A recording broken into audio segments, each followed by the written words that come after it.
muito para dizer. Um filme que diz de tanto tempo atrás, 1500, que infelizmente também naquele período a população também enfrentava pragas e dificuldades, não uma pandemia em tão grande escala como a Covid. Inclusive tem a cena do carnaval que eles realizam. Em breve nós realizaremos o nosso carnaval também, vamos sair dessa situação. Acho que para iniciar, Valério, passar a palavra para você, eu só queria fazer esse comentário porque estava guardado dentro da garganta. Tá certo. Bom, boa noite a todos e a todas. Em primeiro lugar, eu queria parabenizar o Shen, na sua pessoa aí, a UNES pela realização dessa segunda mostra de cinema sem partido, né? Cinema com partido, perdão, a mostra democrática. Né? E agradecer o convite para que eu fosse o debatedor hoje. Né?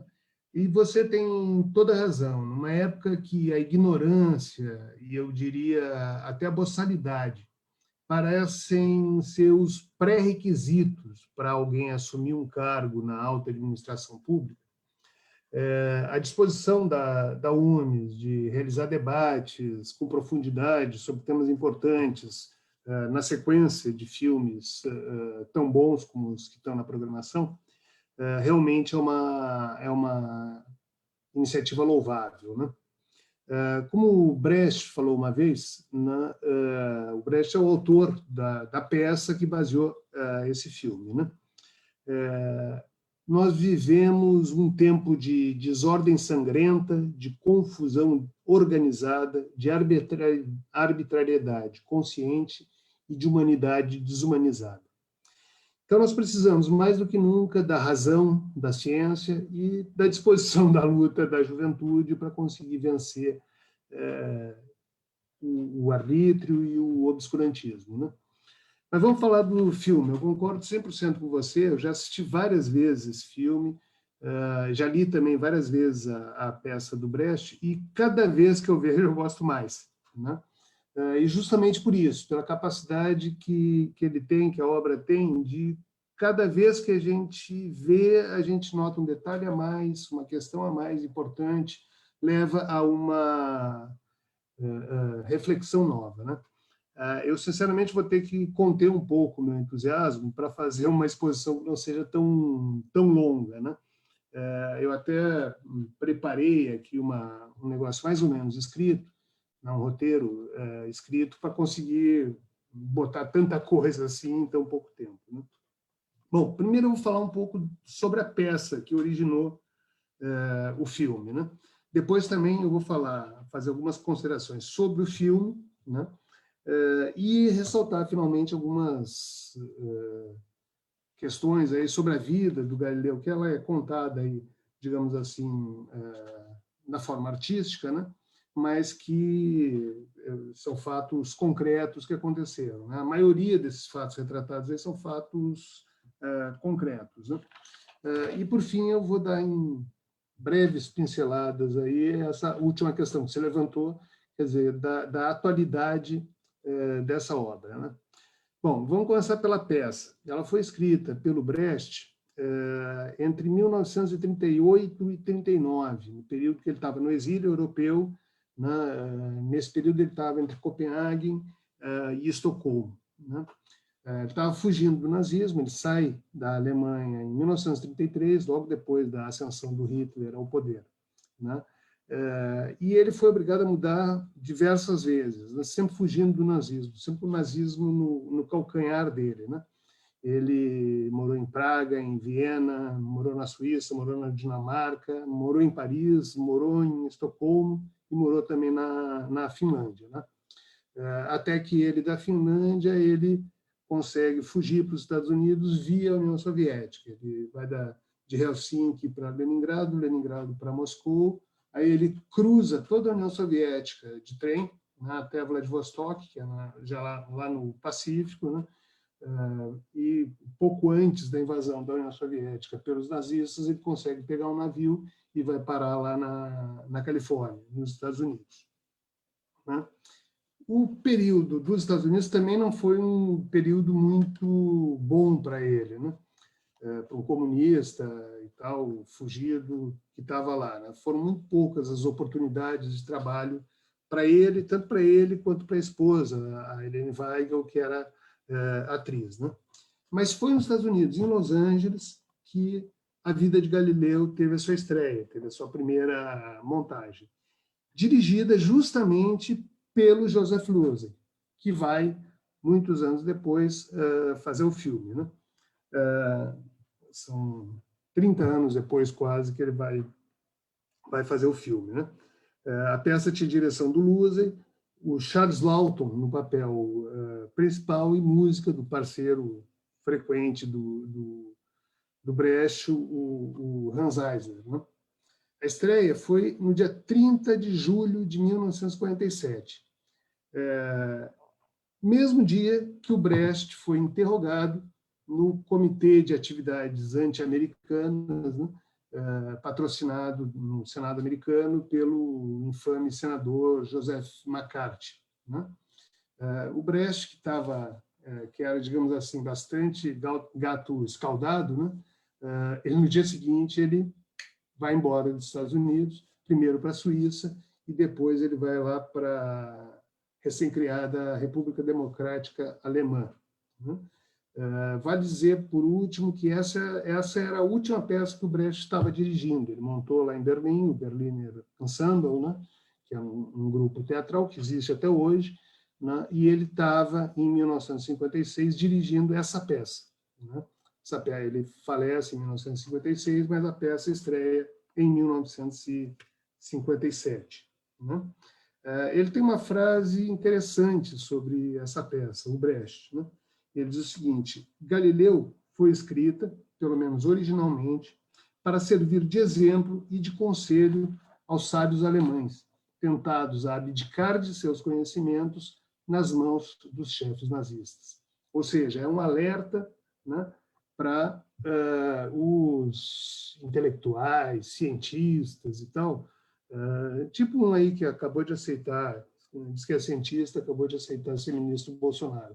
Não é bom negócio, né? O cientista sempre acaba, quando se entrega ao autoritarismo, à ignorância, ele sempre acaba levando a pior, né? O filme é de 1975, né, dirigido pelo Losey, né?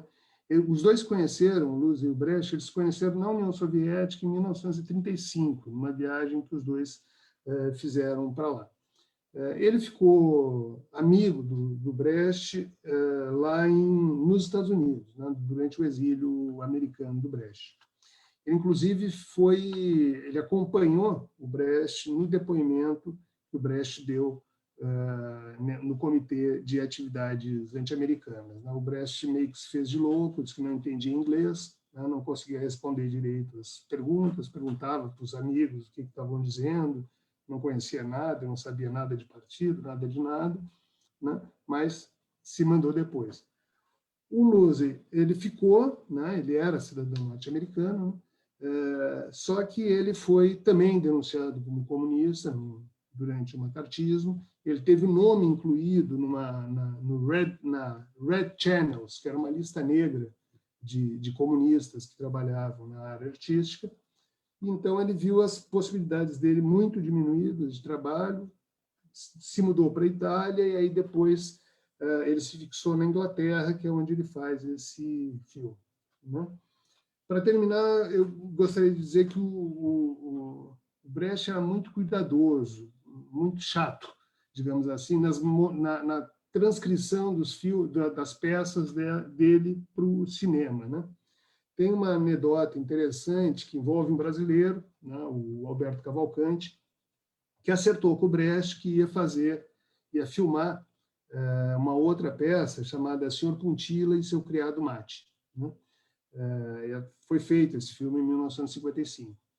Aí, acertado isso, o Cavalcanti mandou para o Brecht uma cópia do roteiro adaptado que ele estava fazendo e tal, e perguntando a opinião do Brecht. E aí ele recebeu de volta um livro, o texto integral da peça, né? A edição da peça em livro e um bilhete. Filme isso. Ou seja, não vem mexer na minha faz o que eu escrevi aí que já está bom, né? É claro que o Brecht não viu o filme do Lusig, porque foi feito 20 anos depois da sua morte, né? Mas, com certeza, ele aprovaria o filme, né? Todas as principais questões da teoria dramatúrgica do Brecht, elas estão expressas no filme, né? A começar pela literalidade. Praticamente todas as cenas da peça aparecem no filme, né? A cenografia, ela é muito semelhante ao que o Brecht usava no teatro, não nos palcos, que é essa cenografia aparente. Você vê que é cenografia, ou seja, você nunca esquece que você está dentro de um teatro, que você está vendo uma obra ficcional que está falando da realidade, mas não é a realidade, né? Os figurinos também, eles marcam muito claramente a diferença entre os personagens, a posição social e a função de cada um dos personagens, né? Aqueles meninos narradores, que eu acho que na peça, se eu não me engano, não revisei hoje, mas se eu não me engano são anjinhos na peça, né? Eles contextualizam cada momento que está acontecendo, eles são narradores, né, da peça, né, que é um recurso também que o Brecht usa muito, né? Os diálogos e as ações dos personagens, eles sempre vão além das palavras, eles revelam o mecanismo que está por trás, o mecanismo de poder que existem ali, né? E eu acho que a cena mais exemplar, para terminar de falar sobre a peça e o filme, eu acho que a cena mais exemplar é aquela que o antigo cardeal Barberini, né, que era um cardeal que tolerava, de certa maneira até incentivava os estudos do Galileu, né, ele vai sendo vestido aquele ritual de vestimenta, e ele vai se transformando no Papa Urbano VIII, que ele foi eleito, ele era cardeal e foi eleito Papa, né? Nesse processo, né, no processo de ser vestido, de se transformar em Papa, as opiniões dele vão mudando, vão trocando, vão suavizando, né? E no momento que o antigo admirador e protetor, né, ele recebe a mitra, que é aquele chapéuzão do Papa, e a férula, né, que é o cajado, ele encarna a hierarquia eclesiástica e ele se transforma em acusador, né? Ele permite que seja que seja instalada o processo de inquisição contra o Galileu, né? É um excelente exemplo do que o Brecht chamava de gestos, né? Que é uma coisa que revela além do simples gesto, né? Bom, já que a gente entrou na história, eu vou tentar contextualizar um pouco essas questões todas que aconteceram com Galileu, a vida dele, a sua época e a sua luta, né? O Galileu, ele viveu entre 1564 e 1642. Ele foi matemático, foi físico, foi engenheiro, foi astrônomo, né?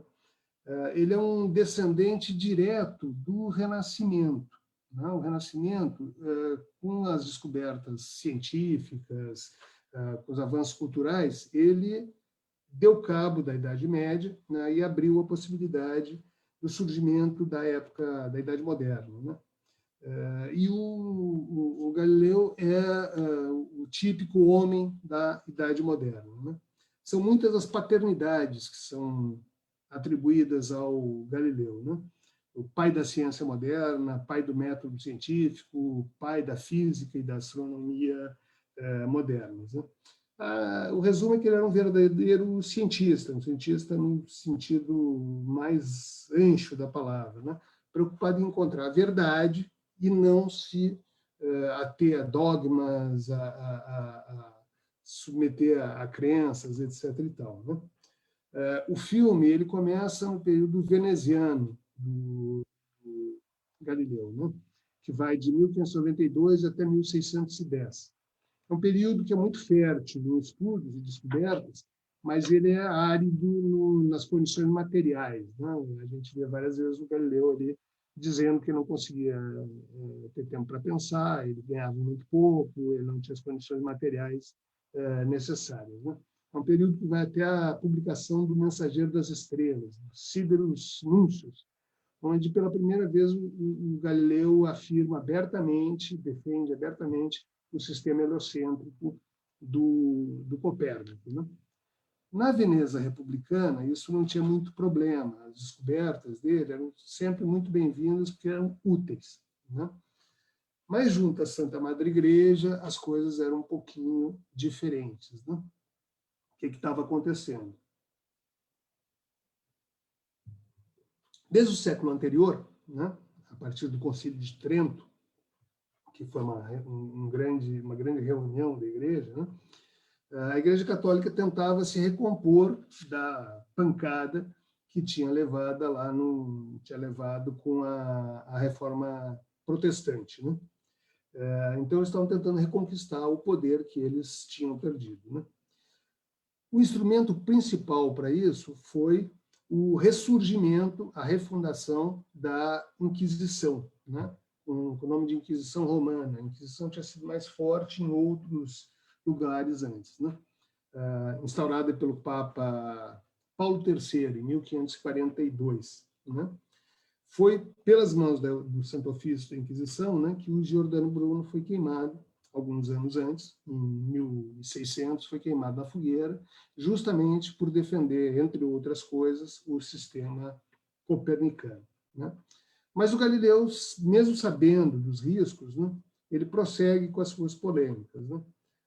Tem uma obra particular dele, que é uma carta que ele escreve à Grã-Duquesa Cristina de Lorena, né, onde ele faz toda a explicação que as descobertas dele não eram contraditórias com a Bíblia, com as Sagradas Escrituras, que eram duas coisas diferentes, dois planos diferentes de conhecimento, e que, por isso, ele podia continuar estudando à vontade, fazendo descobertas, que não estava cometendo heresia, né? Essa carta só vai ser publicada muito mais tarde, em 1636, se não me engano. Mas ela circulou muito e teve grande repercussão, né? Ela foi a causa, essa carta de 1600, desse período que ele já sai de Veneza e vai para Florença, né? Essa carta, ela acaba sendo o estopim do primeiro processo de inquisição contra o Galileu, né?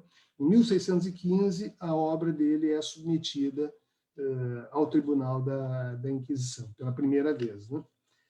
Como ainda não havia uma condenação formal ao Copérnico, né, eles resolveram botar um ponto final na história e, em 1616, incluem as obras de Copérnico no Índex, né, que era a lista de obras proibidas pela Igreja Católica. Então, a partir daí, ninguém mais podia falar sobre isso, né? O cardeal Bellarmino, que é um dos dois que aparecem ali aparece os dois cardeais, né, um que vira papa e tem o outro, que é o Bellarmino, né? Ele faz uma admoestação ao Galileu para que ele abandone o sistema copernicano, né? Mas essa admoestação dizia sinteticamente o seguinte: a ciência não pode contrariar a fé. O que as Sagradas Escrituras, reveladas pelo Espírito Santo, diziam era incontestável. O que a tradição, leia-se, Aristóteles, e a interpretação dos Santos Padres afirmavam, não podia ser motivo de dúvida. A fé é que determina a verdade, né? No caso, a fé e a tradição, né? Os jesuítas, eles tinham uma frase, que era quem dominava a educação religiosa na época, né? Eles tinham uma frase que dizia o seguinte: em lugar, em momento algum, deixarás de aceitar Aristóteles. Ou seja, está escrito no Aristóteles, não tem conversa, você tem que seguir, né? Mas, como eu disse, foi uma admoestação verbal, né? Ele foi desaconselhado, se preferirem, foi impedido, ameaçado, de continuar problematizando publicamente a questão do copernicanismo, né? Só que, como também passa bastante claramente ali no filme, né, as descobertas do Galileu tinham sido avalizadas pelo astrônomo oficial do Vaticano, né, que era o Clavio, né, Cristóvão Clavio, né? E ele tinha conquistado alguma amizade ali com o futuro Papa, que era o cardeal Barberini, né? Que era o futuro Papa Urbano VIII, né? eles reconheciam que as descobertas do Galileu eram bastante úteis, né? Os comerciantes gostavam, os navegadores gostavam e tal. Então, elas não podiam ser simplesmente proscritas, proibidas, né? Mas eles chegaram a uma fórmula que é o seguinte: elas servem instrumentalmente, né? A razão humana é limitada, não é? Então, ela pode apreender somente as aparências, né? E para explicar as aparências, as teorias do Galileu serviam, né? Não serviam para explicar a verdade, que só podia ser explicada pela Bíblia, né? Então, para facilitar as atividades práticas, eles poderiam continuar existindo as descobertas do Galileu, né? Enfim, o heliocentrismo não podia ser ensinado, mas ele podia ser admitido como hipótese matemática, né? Em 1623, o cardeal Barberini vira finalmente papa, que é aquela cena ali que acaba o casamento da filha dele, né? Que o noivo vai embora e tal, e eles se regozijam lá porque vai ter um papa cientista, né? E, aparentemente, com a autorização do Papa, ou com a conivência do Papa, ele começa a escrever um diálogo com as duas posições, a posição da Igreja e a posição copernicana, né? É claro que o Papa pretendia algumas coisas, né? Primeiro, que o sistema copernicano fosse realmente exposto só como uma hipótese matemática, nunca como uma realidade, e que a conclusão do trabalho referendasse a posição da Igreja. Ou seja, o sistema aristotélico ptolomaico, né? Isso estava na cabeça do Papa, mas não estava na cabeça do Galileu, né? Ele termina a obra em 1630, é o livro que ele vai presentear lá antes de ser preso para o Granduque de Florença, né?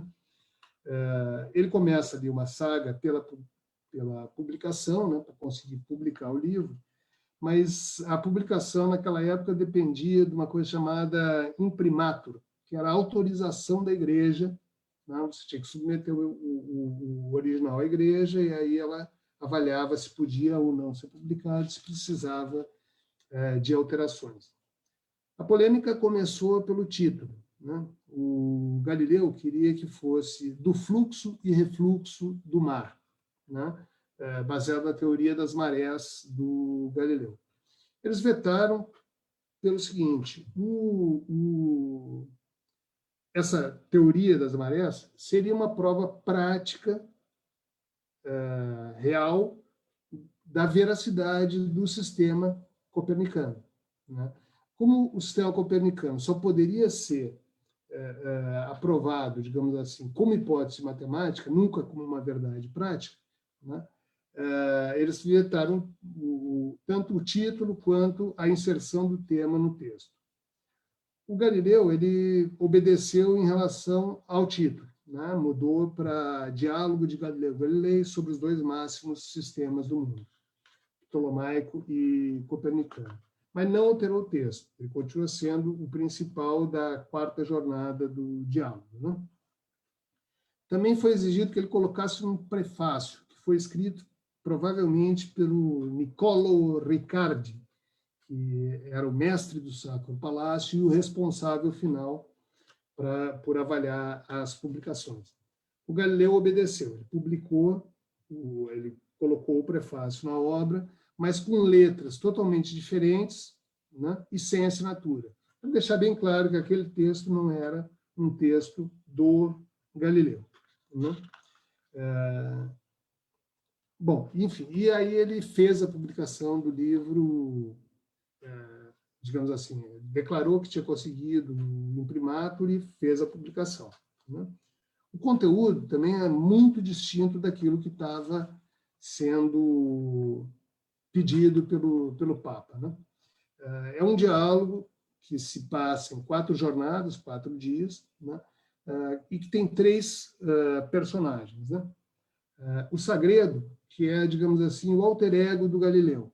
É um cara que traz as posições copernicanas e as posições do Galileu. que são expostas com uma argumentação clara, cristalina, muito boa, que não tem como contestar, né? Tem um outro personagem, que é o Salviati, né?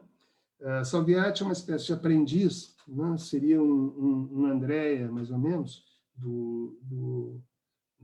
da vida real, né? E do filme, que ele não conhece, ele tem dúvidas, mas ele, no fundamental, ele é escada, digamos assim, para o Sagredo, né? Ele concorda e coloca elementos novos e tal.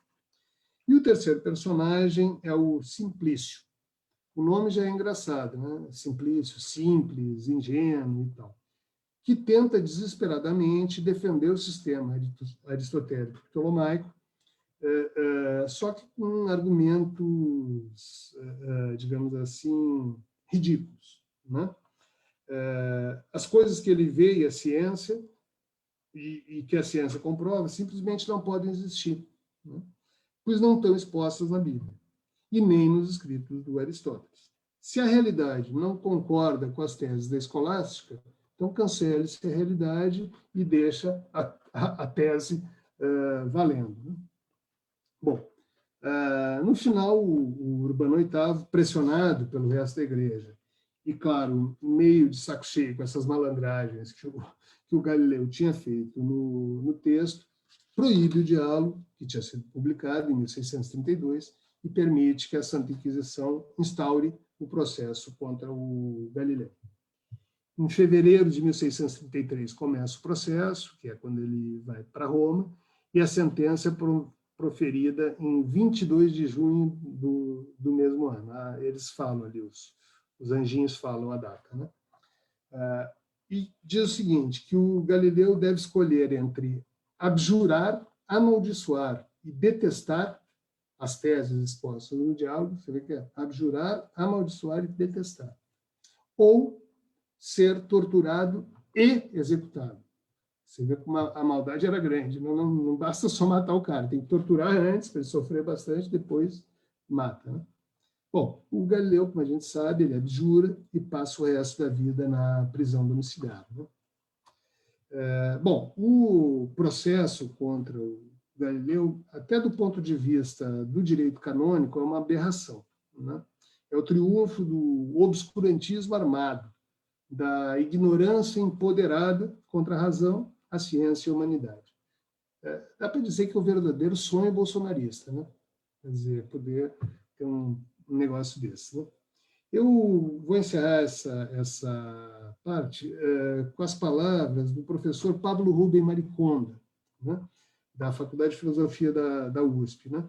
Ele é responsável por uma tradução primorosa, cheia de textos introdutórios, notas, textos explicativos, e que está disponível pela editora 34, que está nas livrarias, né?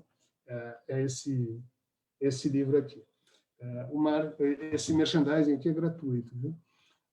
Mas diz o professor, entre os oponentes de Copérnico, ao invés das virtudes de espírito aberto e racional, encontramos ignorância, isso é, resistência em aprender os argumentos copernicanos, tendência a recorrer dogmaticamente à tradição, oportunismo, servilidade e, no extremo, arbitrariedade. Dá até para dizer assim que qualquer oponente copernicano podia ser ministro da Saúde no Brasil, né? Bom, nos 9 anos seguintes, o Galileu vive sob extrema vigilância, exatamente aquilo que é retratado no filme, né? Não pode escrever, não pode propagandear suas ideias, não pode receber determinadas pessoas, né? E é obrigado a ler salmos todos os dias, né? Tem que todos os dias ler tantos salmos para poder recitar, né? Salmos da Bíblia, né? Mas ele, clandestinamente, ele consegue escrever aquilo que é conhecido como Duas Novas Ciências, que foi contrabandeado para fora da Itália, né? E publicado em 1638, antes, portanto, da morte do Galileu, na Holanda, né? A publicação da obra teve uma grande repercussão na Europa, foi um grande impulso para as ciências europeias, né? Em compensação, na Itália, onde ela estava proibida, né, ela teve o efeito contrário. A Itália, que era um grande polo científico, passou a ser dependente das outras nações, né? Bom, esse livro, As Duas Novas Ciências, também tem tradução em português pela editora Nova Estela, mas está esgotado, né? Também foi traduzido pelo professor Mariconda e pelo pai dele, o Letício Mariconda. Bom, para finalizar aqui as questões sobre a peça e o filme, tem duas questões que ficam em aberto, que são questões para reflexão e tal, que é legal a gente pensar. A primeira delas, o Galileu, ele abjurou por medo, como ele mesmo confessa na peça e no filme, ou por cálculo, como o André, né, depois de anos, voltou a vê-lo, ele supõe, né? Pode ser as duas coisas, né? E a segunda, essa abjuração foi positiva, porque permitiu a ele concluir o livro e dar um impulso, legar os conhecimentos dele à humanidade, ou ela foi negativa, porque ela jogou, digamos assim, no silêncio, né? Até Descartes, segundo o André, lá ficou quieto durante uns anos de medo de fazer alguma afirmação sobre a luz que contrariasse a Bíblia, né? São questões a ser debatidas, né? Bom, só para finalizar mesmo, eu queria trazer um debate para hoje, né? Debate ciência versus obscurantismo, né? Razão versus crença, educação versus ignorância, liberdade de pensamento versus autoritarismo, né? Infelizmente, esse é o embate que nós estamos hoje, apesar de terem passado 388 anos desde o julgamento do Galileu, né?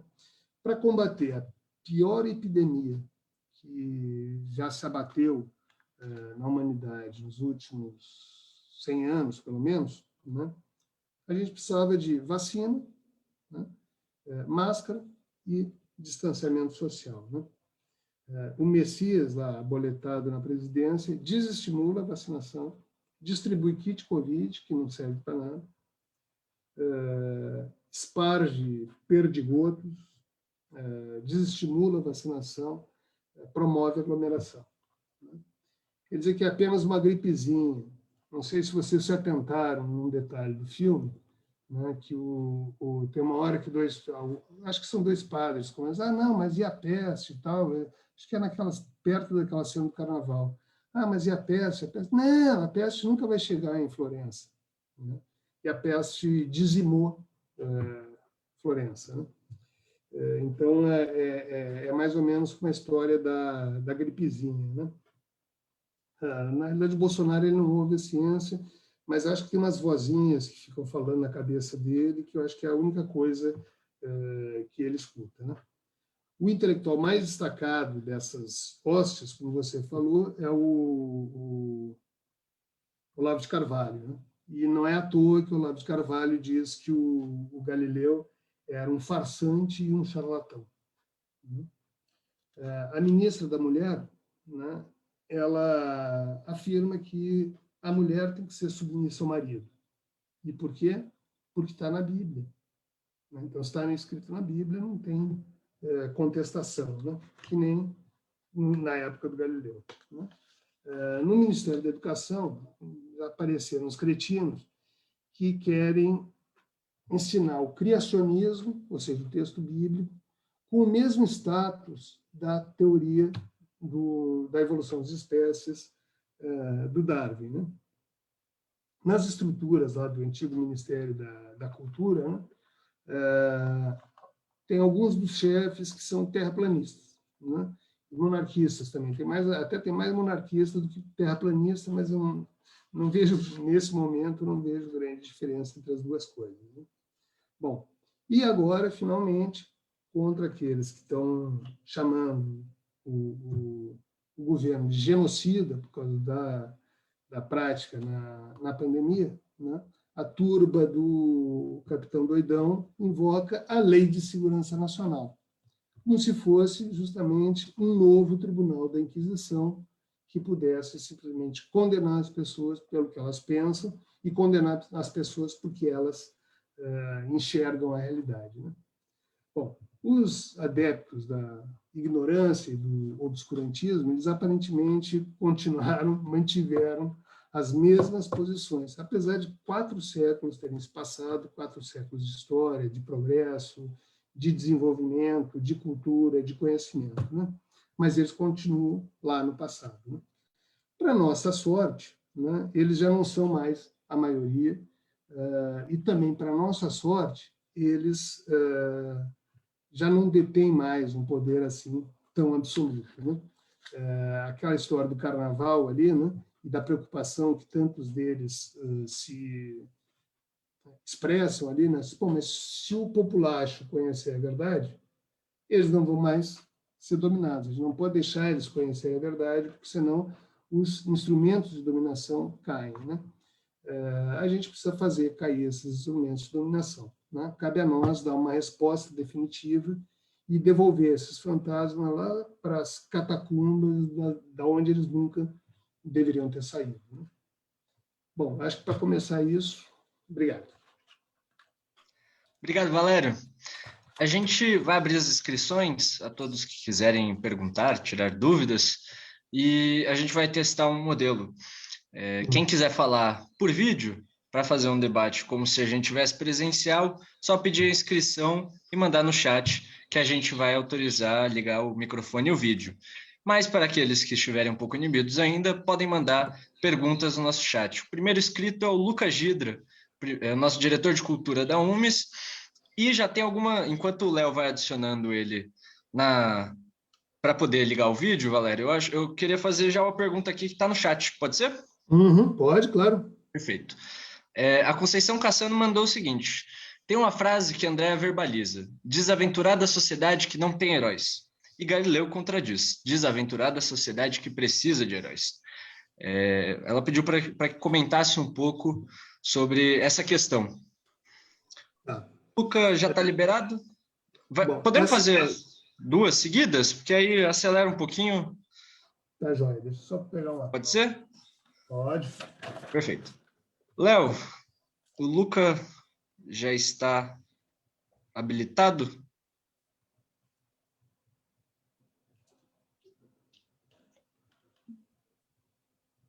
Pelo visto, não. Valério, se quiser comentar, então, aí a gente faz a próxima. Não, é boa essa pergunta, obrigado, Conceição. Essa, na realidade, é uma das frases talvez mais conhecidas, tanto do Brecht quanto, e certamente, dessa peça, né? E também das mais mal interpretadas, né?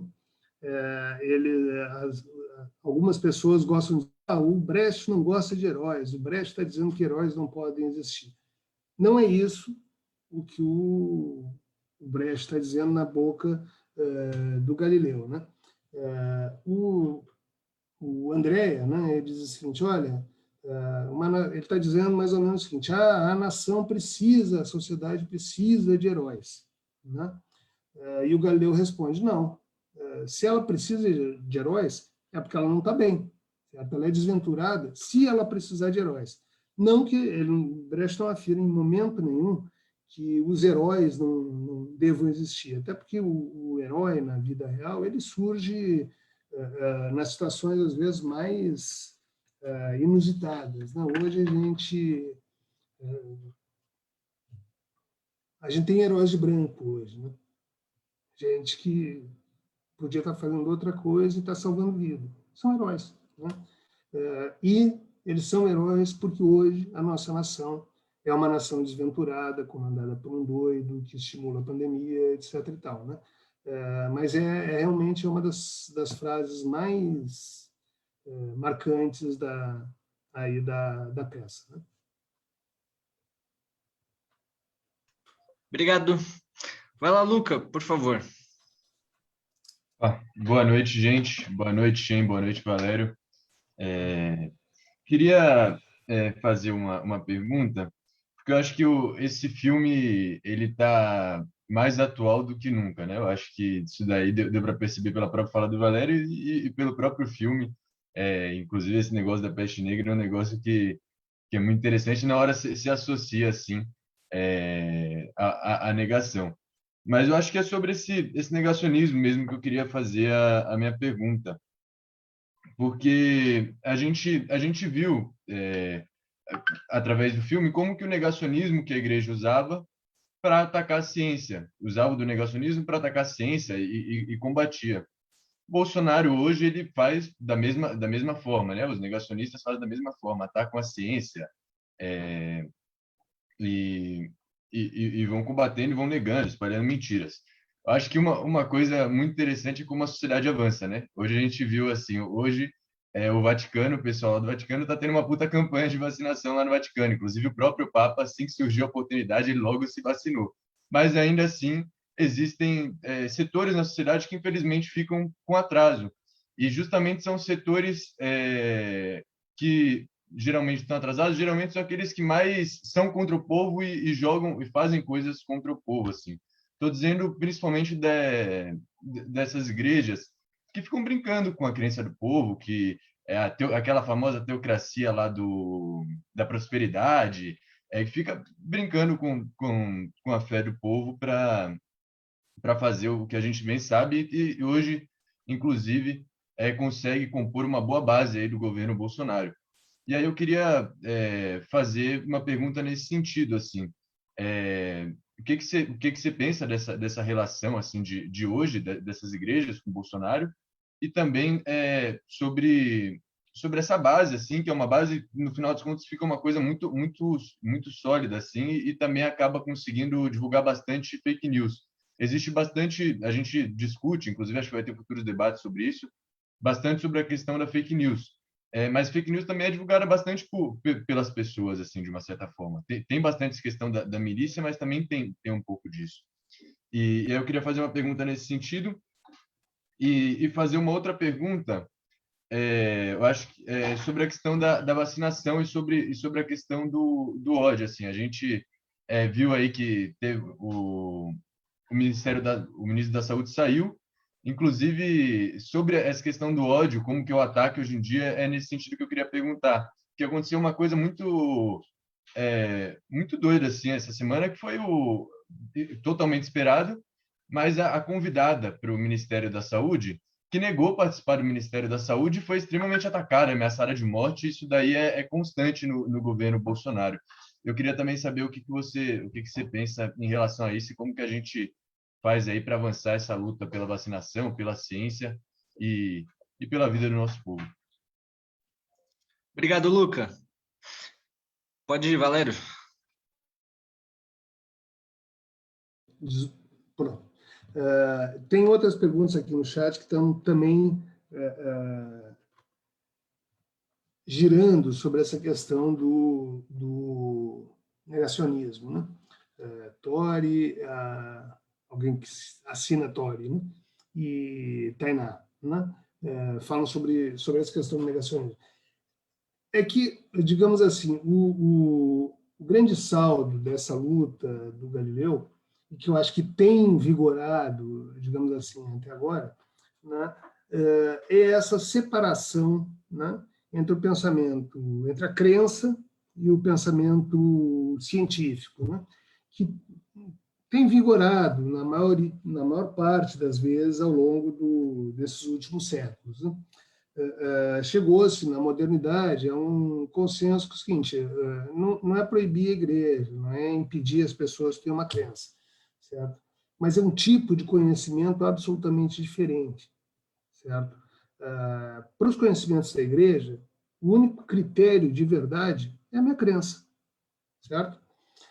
Eu posso acreditar que o mundo nasceu de uma abóbora, né? Eu posso fundar uma igreja abobrista universal, certo? E todas as pessoas que acreditarem no meu discurso de que o mundo surgiu de uma abóbora, elas estão no plano do discurso religioso, elas são corretas, certo? É a crença delas. Uma coisa completamente diferente é o pensamento científico, o pensamento racional, cujo critério deixa de ser o que eu acredito e passa a ser, né, o que existe, né, a realidade, né? Isso já era sabido, isso não é uma briga de hoje, não.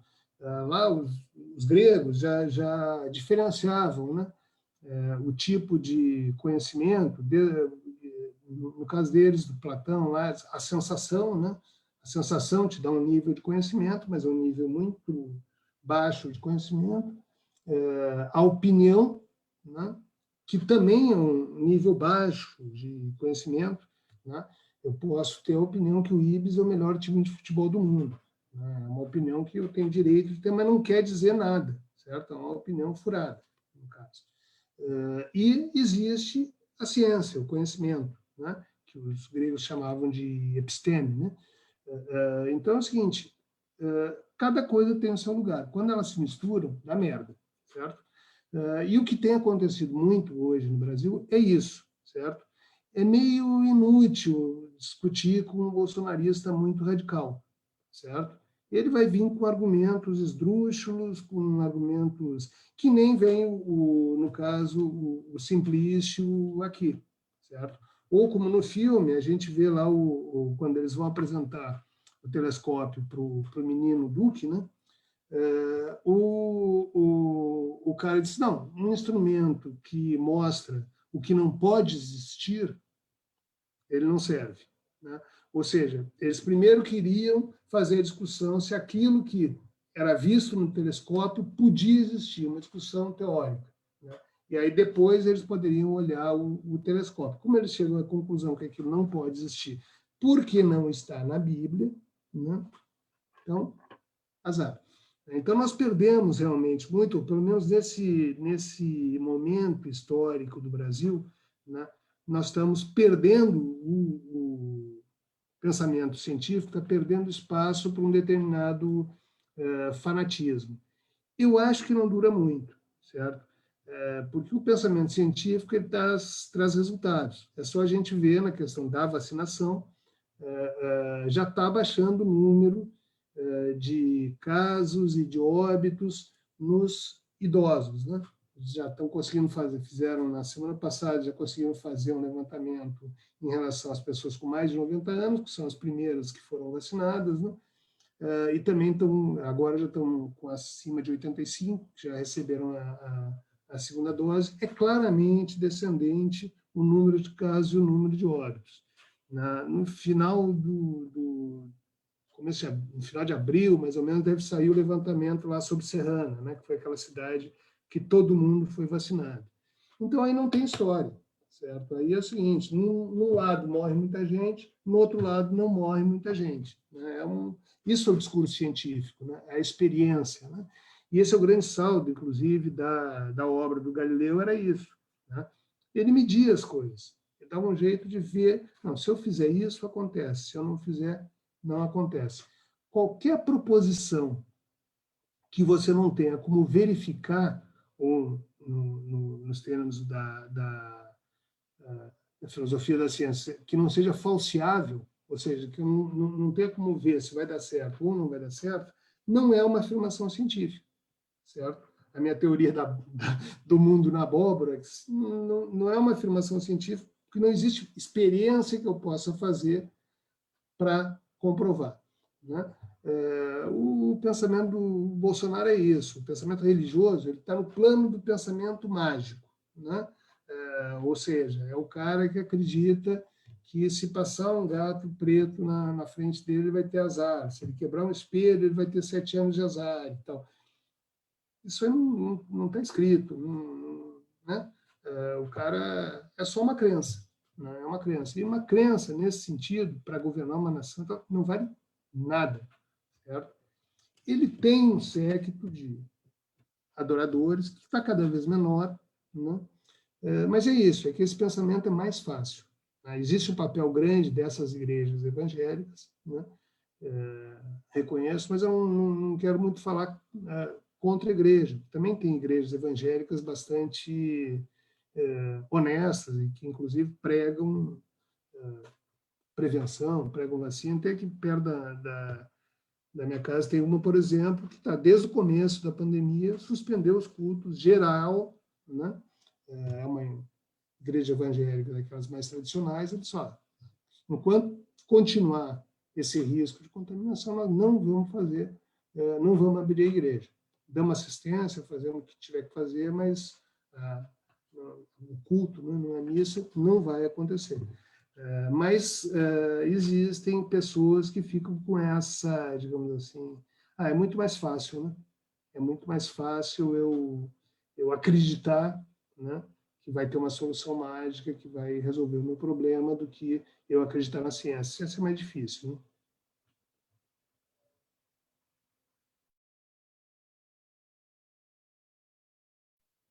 Obrigado, Valério. O próximo inscrito é o Jefferson Santos, diretor de esportes da UMES. Pediu para fazer ligar o vídeo. Léo, se puder ligar o vídeo dele. Enquanto isso, vou lendo também mais uma pergunta da Maria Clara, que enviou o seguinte: pode-se dizer que o Galileu era religioso ou era religioso por conveniência?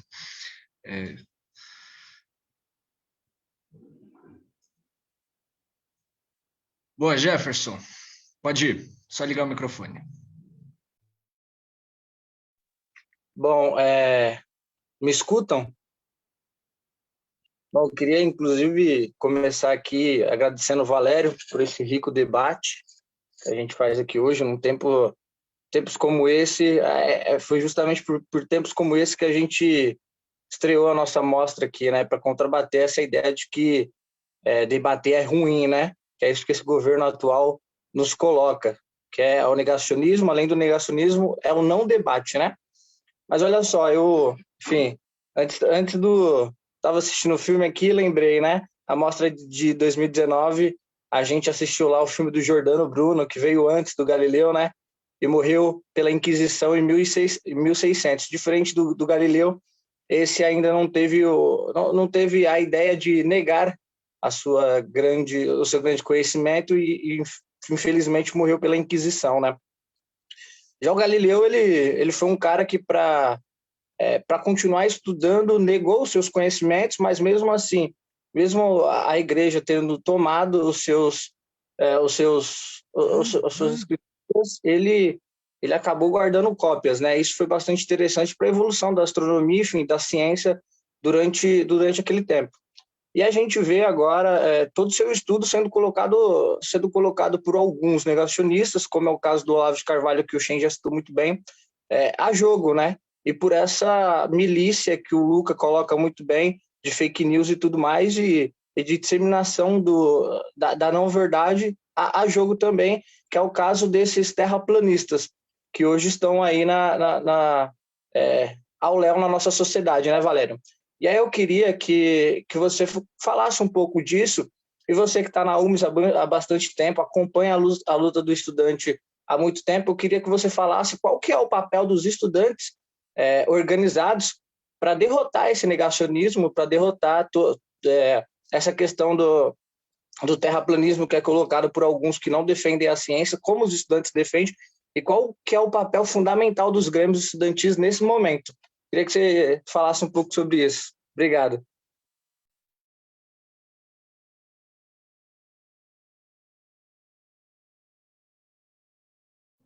Bom, eu vou respondendo, já estou acompanhando algumas coisas aqui também no chat, então eu já vou tentando responder junto, né? Primeiro da Gabriela, eu acho que ele era religioso, sim, ele acreditava na religião.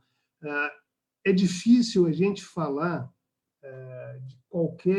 de ateísmo antes, no campo da filosofia, né, de gente que não acredita em Deus ou que não tem a religião, antes, no mínimo, do Spinoza, né? E assim mesmo, Spinoza é um pouco posterior ao Galileu, né? O Spinoza, deixa eu ver, ele nasce em 1632, na Holanda. Ele mora na Holanda, vai morrer em 1677. Ele tem todo um sistema filosófico que quem lê diz isso é ateísmo, né? Mas ele nunca se assume como ateu, né? Justamente por medo da igreja, do poder da igreja, né?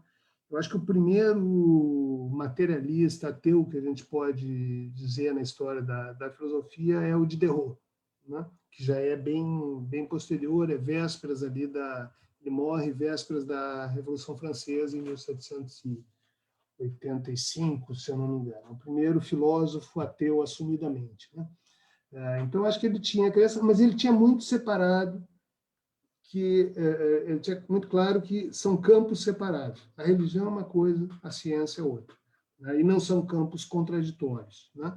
Ele chega a falar lá no debate, num dos debates lá com o futuro Papa, que ele pergunta: e se Deus quisesse que os planetas andassem assim, né? Ele dizer, Deus teria feito a nossa razão compreendendo eles assim, né?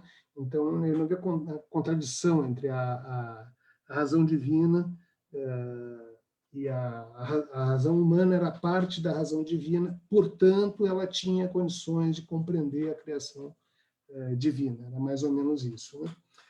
O Caio pergunta ali compara o Sócrates com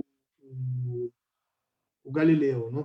O Sócrates, ele foi acusado, ele foi condenado também à morte, a beber cicuta para morrer, né? E ele bebe cicuta, né? Ele se recusa a fugir, alguns discípulos oferecem uma fuga para ele, ele diz, não, eu sou aqui da sociedade ateniense, eu aceito a sociedade ateniense, então se a sociedade ateniense me condenou, eu vou aceitar a condenação e vou beber a cicuta, né? Eu não sei se é uma comparação muito...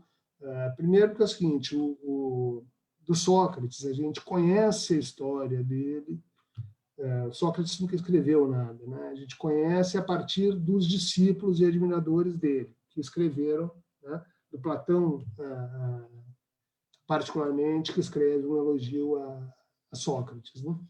Então, a gente não sabe quanto de verdade tem nessa história aí, né?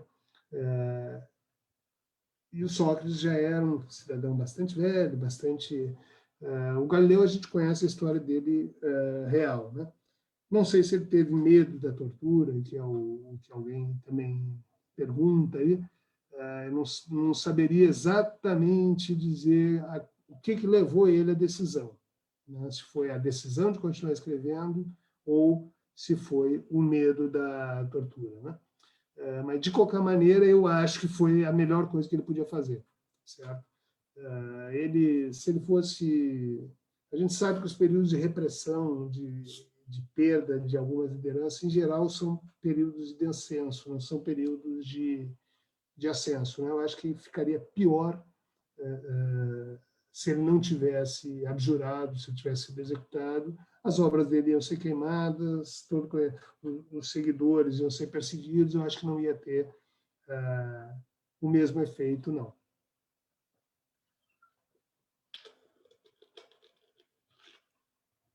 Bom, alguém que assina como Abacaxi Ambulante, né? Eu gosto dos nomes que o pessoal assina, né? É o Japa, diretor da UMES. Tá bom.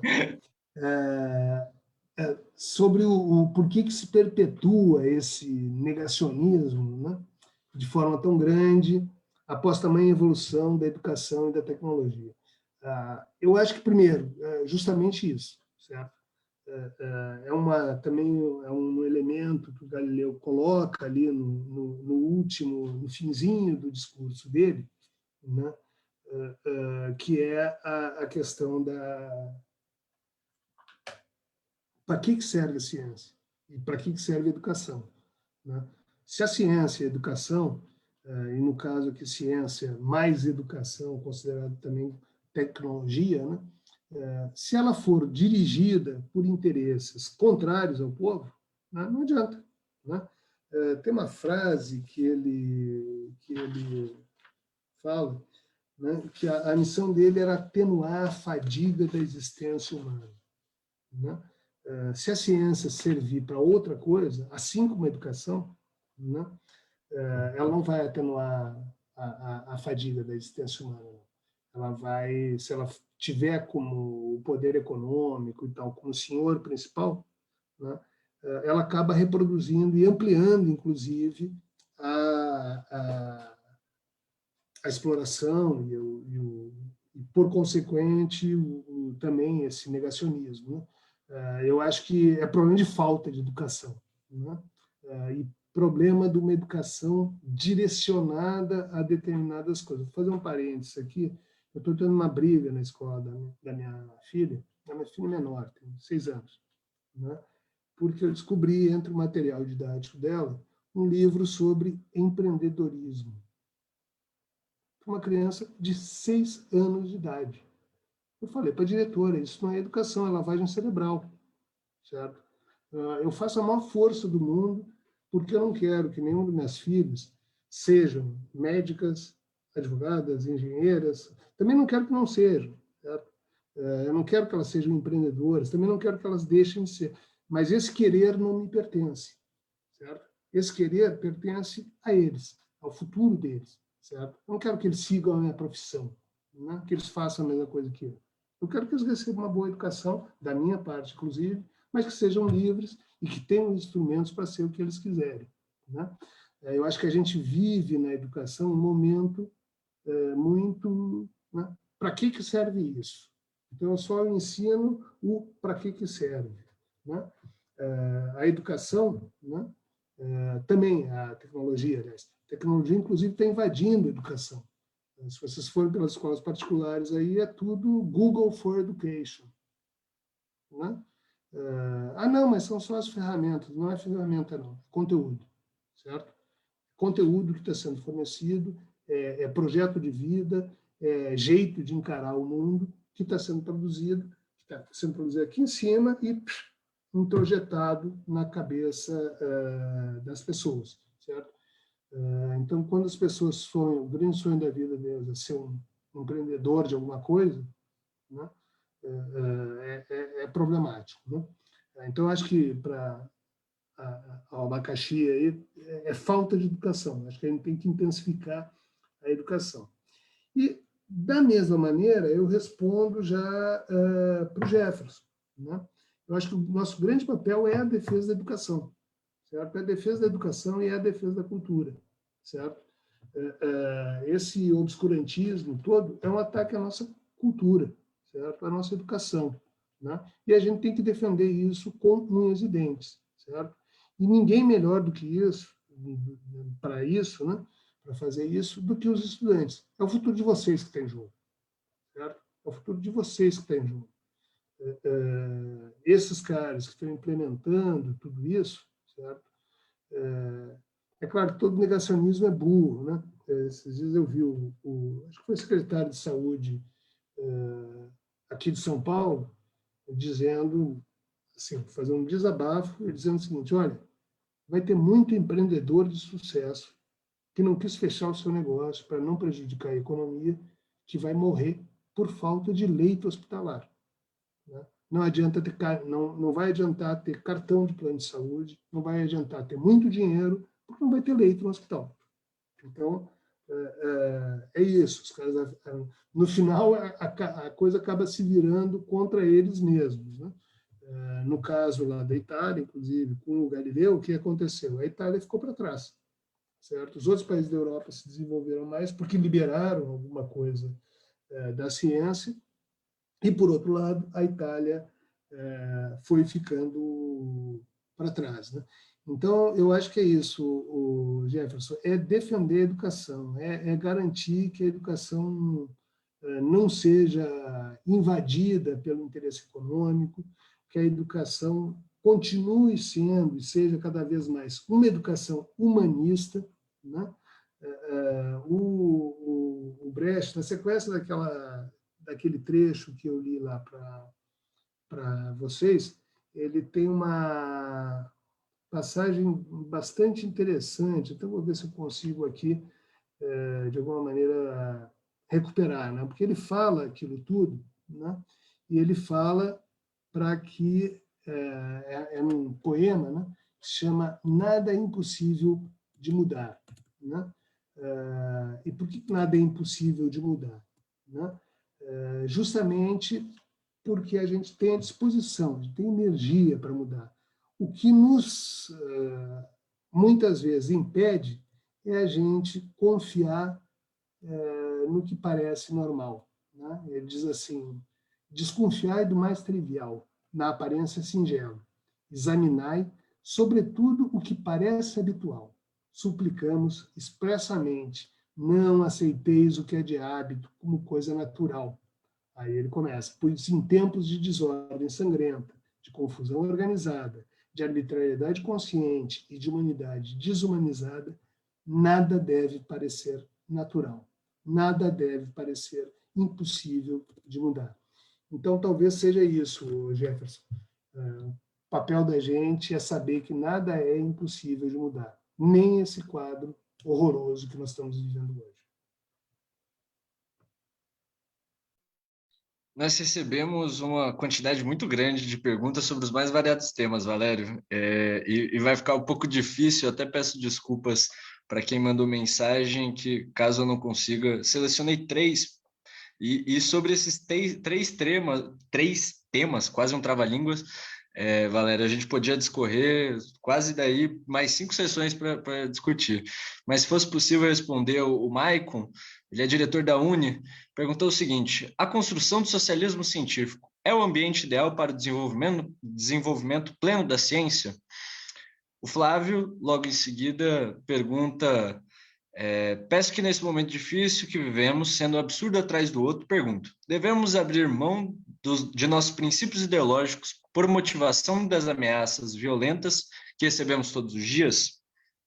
E, por fim, a Malu, diretora da UMES também, lá do IFE São Miguel, que pergunta o seguinte: o senhor acredita que o mau uso das construções da ciência já transformaram em fogo, como cita o último discurso dos narradores? Por exemplo, a internet pôde superar grandes barreiras da manipulação de massa dos veículos de comunicação, mas também é um grande meio de disseminação da desinformação e desconstrução da própria ciência, com negacionismos e pseudociências. Depois que concluir a sua resposta, Valério, se quiser, já pode fazer suas considerações finais para a gente poder ir encaminhando para o fim, já vai dar quase 11 da noite.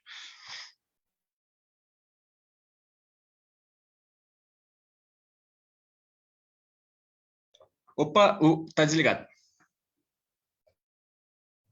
Pronto. Eu vou começar pelo Michael. Eu sou suspeito de falar, né? Eu sou marxista, então, acho que sim, que é um ambiente muito mais favorável. Mas eu vou dizer por outro aspecto,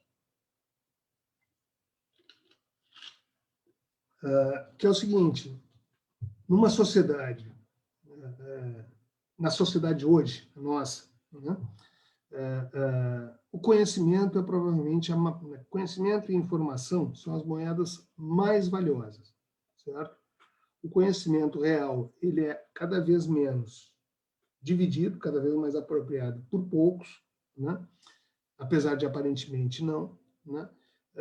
E a informação, ela é cada vez mais diluída, cada vez menos checável, cada vez, eu vou entrar depois na questão da internet, que a Malu levantou, né?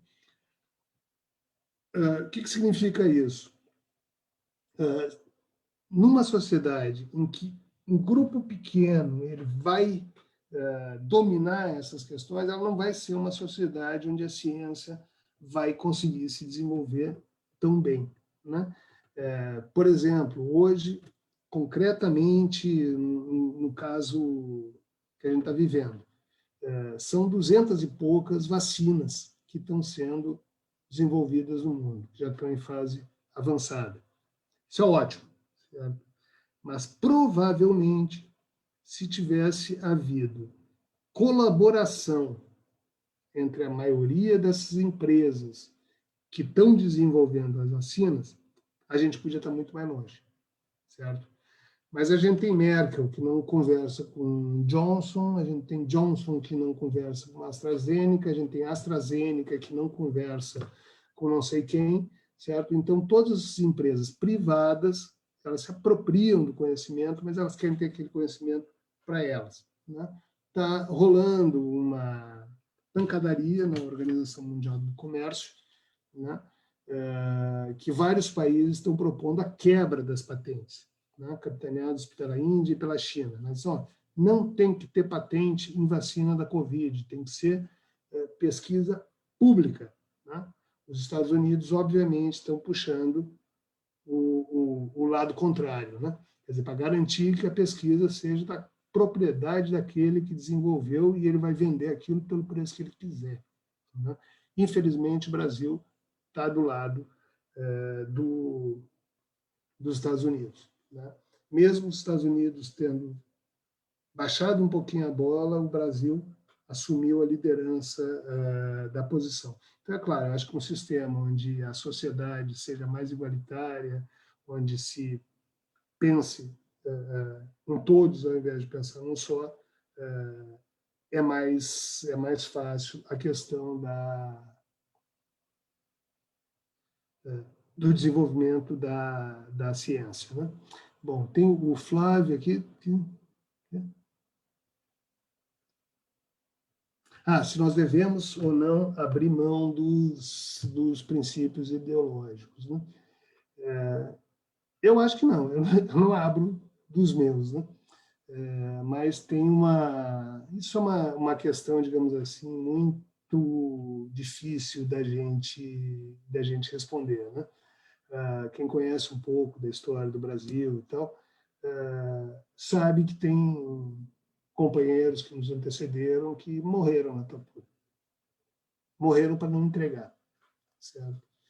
A gente sabe também que as pessoas tinham, quem estava na época arriscado, clandestino, tinha inclusive táticas de até quanto tempo precisavam resistir para não falar nada e tal, não sei o quê, porque também não é justo exigir da pessoa, não, você tem que morrer e tal, não sei o quê, né? Há que se viver pela pátria, não morrer pela pátria, né? Então, é uma questão difícil, mas até onde eu consigo, certo? Eu acho que não se deve abrir mão dos princípios, não, né? Mesmo que... Até porque essas ameaças, esses troços... eu vi esses dias Bom, aquele deputado lá, que gravou um vídeo todo raivoso, dizendo que ia prender, mandando os caras irem lá buscar ele. Quando os caras foram, ele piou fino, né? E depois pediu desculpa. Então, muitas dessas ameaças, muitos desses machões não são tão machões assim, né? Esses dias eu vi um vídeo também de um cara que não ia fechar a loja dele de jeito nenhum, porque ele é muito macho, queria ver o prefeito ir lá fechar e tal, não sei o quê. Quando veio a polícia, ele afinou e fechou, né? Então, a gente tem que ter bastante tranquilidade em relação a isso, né? A Malu, que perguntou mas a gente está, né? Chega com a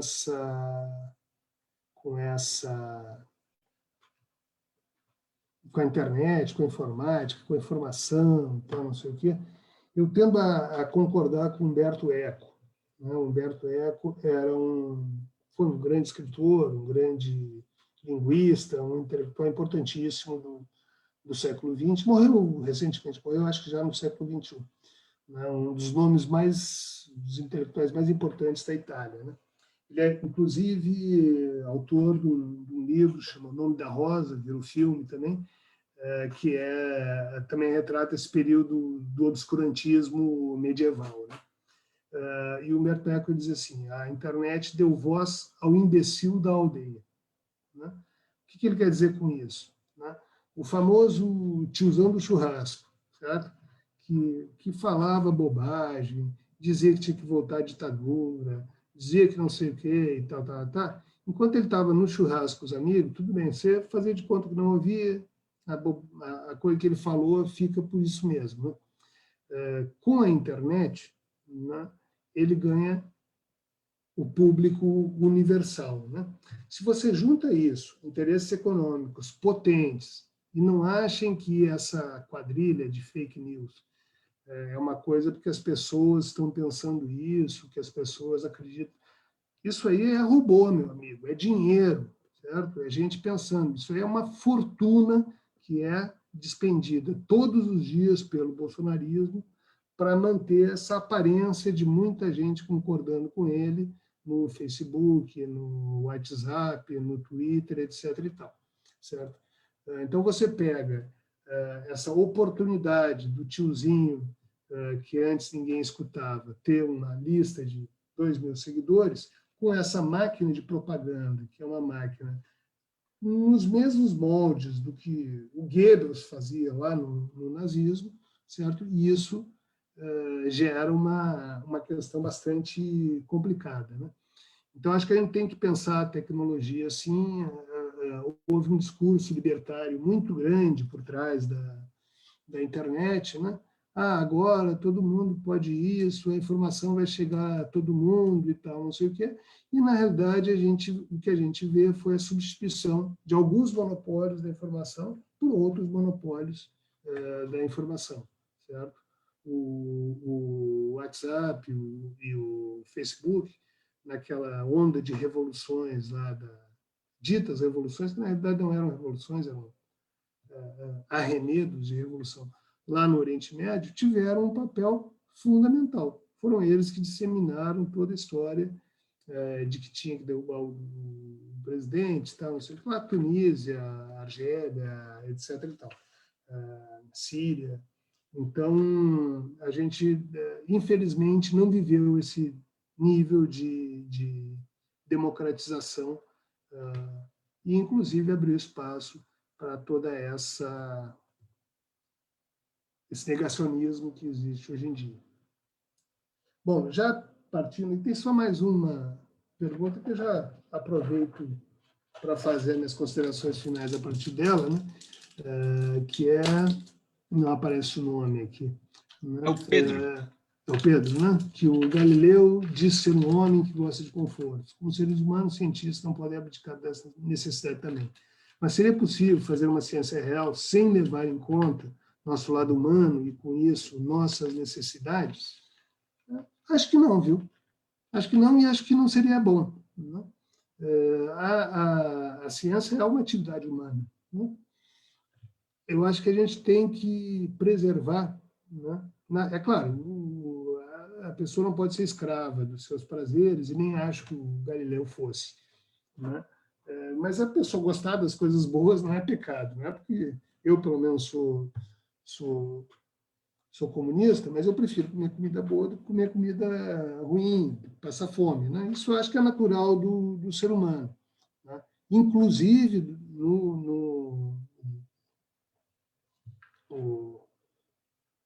um dos, digamos assim, das marcas do período do socialismo, né, que o Marx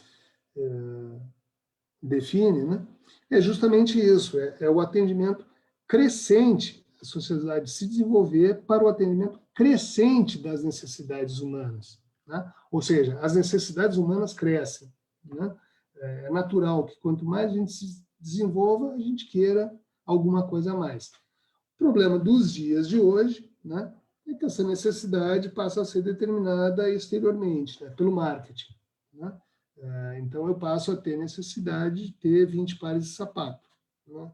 Ninguém tem necessidade de ter 20 pares de sapato, né? Mas o marketing cria essa necessidade na gente. Eu tenho que ter um celular da marca tal.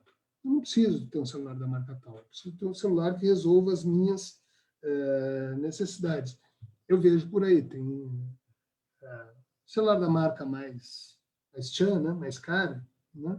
Que faz vídeo, faz não sei o quê, tira foto, tal, o cara pode jogar qualquer jogo no mundo. Aí você vai lá, tem uma tiazinha de 80 anos que não consegue nem passar uma mensagem para os netos, mas ela tem aquele celular. Por quê? Porque é a necessidade criada. Né? Ela não precisa daquele celular, mas criam nela a necessidade de ter. Né? Agora, eu acho que sim, as pessoas devem gostar das coisas boas. Né? A ciência precisa levar em conta, eu acho que é o norte da ciência, esse lado humano, porque a ciência é feita por seres humanos. Bom, bateu 11 horas aí, o Shen já está com sono, né? Então, eu queria agradecer a todos vocês a paciência de terem ficado até esse momento aqui com a gente, e eu acho que esse filme traz grandes coisas para a gente pensar. Né? prestem atenção se tiverem a oportunidade de ver de novo, em particular aqueles discursos que o Galileu dá ali já no final da vida, um pouco antes, no período que ele está, onde ele diz qual é o papel da ciência, qual é o papel do cientista para a humanidade, qual é o papel do conhecimento, que isso são muito escritos, na realidade, do Brecht, né? Mas que são muito importantes, que eu acho que são lições importantíssimas para a gente. E fora Bolsonaro. Muito obrigado, Valério. Gente, olha só, para a gente finalizar só rapidinho mesmo, gostaria de lembrar a todos que todas as próximas quintas-feiras, às 19 horas, nós temos um compromisso marcado e nos encontramos para debater quase todos os temas que foram abordados nessa primeira discussão. O debate hoje foi muito bom, queria mais uma vez agradecer mesmo, Valério. Na semana que vem, o filme vai ser O Julgamento do Macaco. Nosso convidado é o Walter Neves, um cientista, para a gente continuar sobre o assunto da ciência, que é o pai da Luzia, fóssil mais antigo das Américas. Então, espero mesmo que todos possam participar. Para quem quiser saber mais da nossa programação, está lá no nosso site. Caso alguém tenha alguma dúvida, é só mandar uma mensagem nas nossas redes sociais ou no nosso WhatsApp também, para a gente continuar conversando. Tá certo? Não vou enrolar muito hoje, prometo, para liberar todo mundo. Boa noite, gente. Até a próxima. Até mais.